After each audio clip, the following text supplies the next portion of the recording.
નમસ્કાર અમારા દિલથીવાળા દર્શક મિત્રો, નિવૃત્ત કર્મચારી મિત્રો, ભાઈઓ તથા બહેનો, સ્વાગત છે તમારું આપણી પોતાની યુટ્યુબ ચેનલ પેન્શન ગુજરાતમાં। તો પેન્શનર મિત્રો, આજની તારીખ છે 31 જુલાઈ 2026 અને આજે આપણે વાત કરવાના છીએ 8મા પગાર પંચને લઈને ચાલી રહેલી એક મહત્વપૂર્ણ ચર્ચા વિશે। ખાસ કરીને વાત છે ફિટમેન્ટ ફેક્ટરની। તો કર્મચારી સંગઠનો અને યુનિયનો દ્વારા 3 થી ઉપરના ફિટમેન્ટ ફેક્ટરની માંગ કરવામાં આવી રહી છે અને તેના કારણે આગામી સમયમાં પગાર અને પેન્શનમાં કેટલો વધારો થઈ શકે તે અંગેની ચર્ચા ફરી એક વખત તેજ બની છે।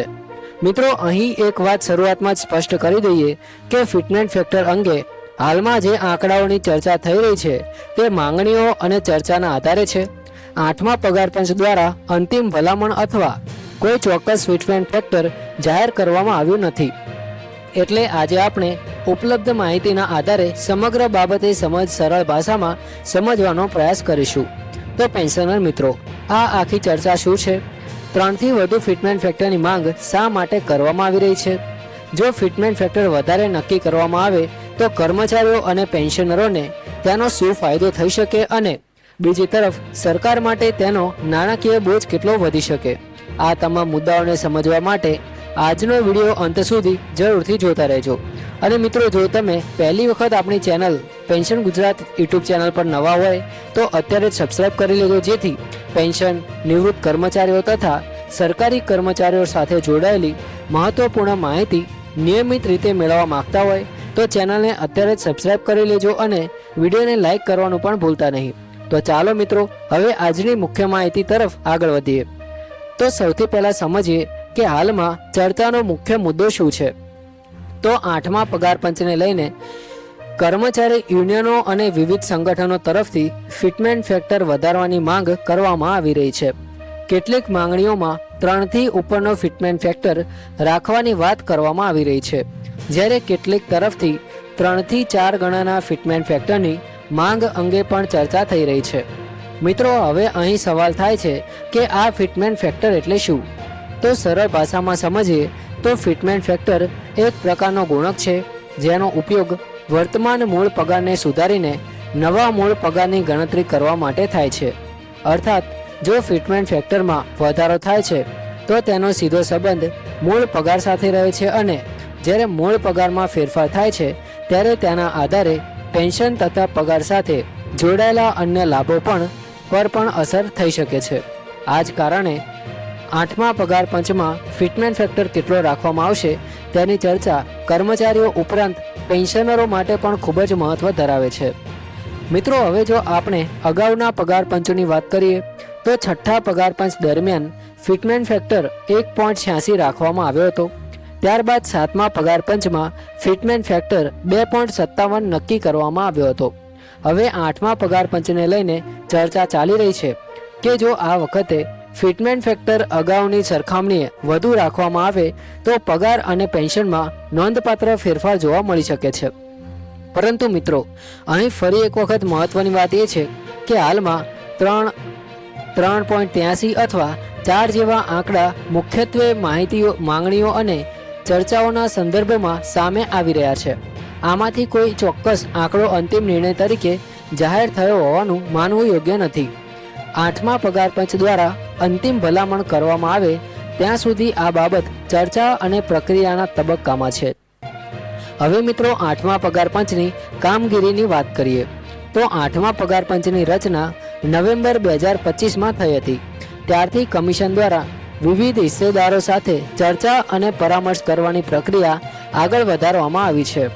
આ પ્રક્રિયાનો એક મહત્વનો ભાગ એ છે કે કર્મચારી સંગઠનો, યુનિયનો, પેન્શનરો અને અન્ય હિસ્સેદારો પોતાની માંગણીઓ અને સમસ્યાઓ કમિશન સમક્ષ રજૂ કરી શકે।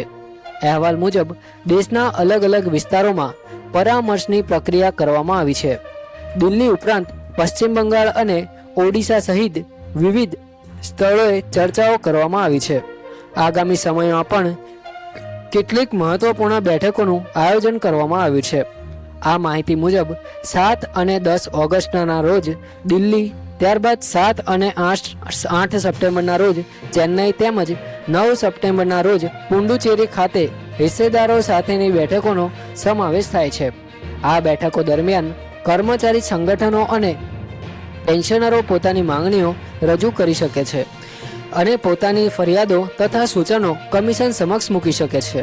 મિત્રો, એટલે આ બેઠકોને પણ મહત્વપૂર્ણ માનવામાં આવી રહી છે, કારણ કે ફિટમેન ફેક્ટર ઉપરાંત પગાર, પેન્શન અને ભથ્થા સાથે જોડાયેલા વિવિધ મુદ્દાઓ પર હિસ્સેદારો પોતાનો પક્ષ રજૂ કરી શકે છે. હવે સૌથી મહત્વનો સવાલ આવે છે કે જો ફિટમેન ફેક્ટર 3થી ઉપર જાય તો તેની અસર શું થઈ શકે? તો સામાન્ય રીતે ફિટમેન ફેક્ટર જેટલો વધારે હશે, નવા મૂળ પગારની ગણતરીમાં તેટલો મોટો ફેરફાર થઈ શકે છે અને મૂળ પગારમાં વધારો થવાથી પેન્શન તથા અન્ય પગાર આધારિત લાભો પર તેની અસર થવાની શક્યતા રહે છે.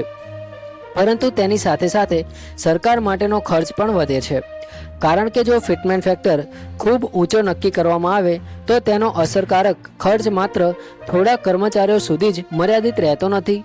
મોટી સંખ્યામાં કર્મચારીઓ અને પેન્શનરો માટે પગાર અને પેન્શનની જવાબદારીમાં વધારો થઈ શકે છે. આથી 8મા પગારપંચ સામે એક તરફ કર્મચારીઓ અને પેન્શનરોની અપેક્ષાઓ છે અને બીજી તરફ સરકારની નાણાકીય ક્ષમતા તથા લાંબા ગાળાની નાણાકીય જવાબદારીનો પ્રશ્ન છે. હવે મિત્રો, યુનિયનો અને સંગઠનોની માંગણીઓ પર નજર કરીએ તો વિવિધ કર્મચારી સંગઠનો દ્વારા 3થી ઉપરના ફિટમેન ફેક્ટરની માંગ કરવામાં આવી રહી છે. કેટલાક સંગઠનો દ્વારા 3થી 4 ગણાના ફિટમેન ફેક્ટરની પણ માંગ અંગે ચર્ચા કરવામાં આવી છે. આ માંગણીઓ પાછળ મુખ્ય કારણ એ છે કે કર્મચારીઓ તેમના મૂળ પગારમાં નોંધપાત્ર સુધારો ઈચ્છે છે, પરંતુ જો ફિટમેન ફેક્ટર 3.83 અથવા 4 જેવા ઊંચા સ્તરે જાય તો સરકારના વેતન અને પેન્શન સંબંધિત ખર્ચમાં પણ મોટો વધારો થઈ શકે છે. અહીંથી જ નાણાકીય વાસ્તવિકતા સામે કર્મચારીઓની અપેક્ષાનો મુદ્દો ઊભો થાય છે. મિત્રો, આ બાબતે બેંક બજારના CEO અદિલ શેઠીનું પણ એક મહત્વપૂર્ણ અભિપ્રાય સામે આવ્યું છે. તેમના મત મુજબ હાલમાં 3થી વધુના ફિટમેન ફેક્ટરની શક્યતા અંગે કરવામાં આવતી ચર્ચા સંપૂર્ણપણે સટ્ટાકીય છે, કારણ કે આ તબક્કે 8મા પગાર પંચે પોતાની અંતિમ ભલામણો રજૂ કરી નથી અને ચોક્કસ ફિટમેન ફેક્ટર સૂચવ્યો નથી. આ વાત પેન્શનર મિત્રો માટે પણ સમજવી ખૂબ જ જરૂરી છે. સોશિયલ મીડિયા પર અથવા વિવિધ જગ્યાએ જો તમને 3, 3.83 કે 4 ફિટમેન ફેક્ટર અંગે અલગ અલગ આંકડા જોવા મળે તો તેને અંતિમ નિર્ણય તરીકે ન માનવા જોઈએ. હાલમાં આ આંકડા માંગણીઓ અને ચર્ચાઓના ભાગરૂપે છે. અંતિમ ફિટમેન ફેક્ટર શું રહેશે તે 8મા પગાર પંચની ભલામણ અને ત્યારબાદ સરકાર દ્વારા લેવામાં આવનારા નિર્ણય પર આધાર રાખશે. તો મિત્રો, જો હવે ફિટમેન ફેક્ટરનો પેન્શન સાથેનો સંબંધ